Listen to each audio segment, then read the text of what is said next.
In this video, we're going to take a look at finding the limits from a graph. You can see over here we have the graph of a function named f of x.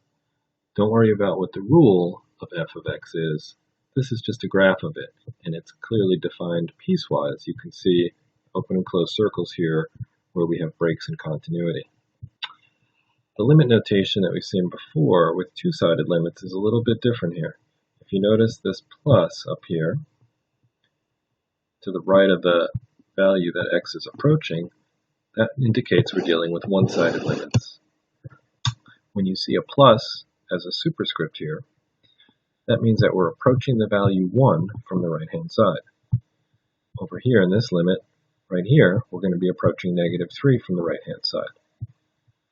Similarly, when we see a negative up here after the value x is approaching, that's going to indicate that we're approaching the value from the left-hand side.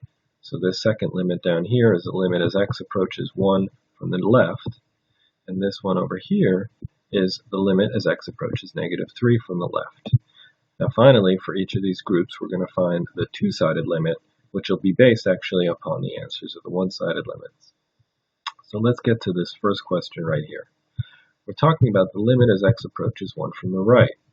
Well, here's where x equals 1 is, and f of 1 would actually be defined to be 2, because when x is 1, y is actually 2.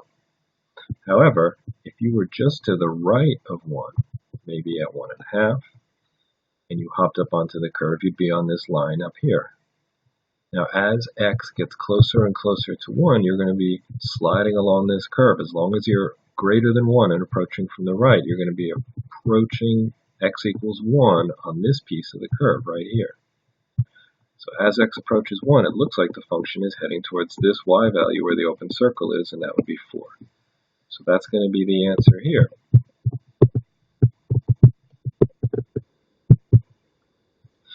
Now if we take a look over here, go back to x equals 1, take a look at this next example. We're approaching 1 from the negative side. That means that we're less than 1. So if we start a little bit to the left of 1, now we're going to be on this curved piece over here, heading towards x equals 1. The closer x gets to 1 as we slide across this curve, along this curve, the closer our y values are going to get to 2. That makes this answer 2. Now the two-sided limit as x approaches 1 is based on these two answers. Since the left-sided limit is 2 and the right-sided limit is 4, they're heading in opposite directions. There is no two-sided limit. If somebody wanted to know what value f of x was approaching as x approaches 1, we'd have to ask which side you're coming from. So we typically say, does not exist. We can abbreviate that with D and E.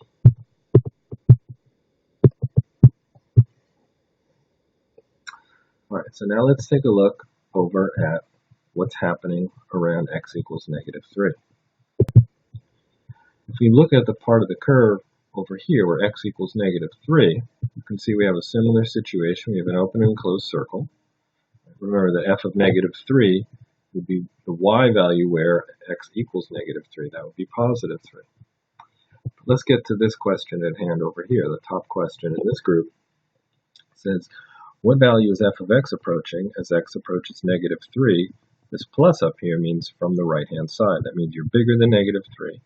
That means you're a little bit to the right of -3, and as you start heading down towards -3, you're going to be on this curved piece down here heading towards the open circle. As the x values get closer and closer to -3, as you slide down along this curve, your y values get closer and closer to the y value of this open circle, which is here at -1. So this answer would be -1. If we look at x approaching -3 from the left, down here, we're going to again go to -3, go a little bit to the left, hop up onto the curve, and then slide back towards -3. Here our y values are getting closer and closer to this closed circle.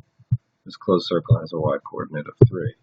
Okay? Once again, because the left and right hand limits don't agree, we'd have to say that the two-sided limit exists.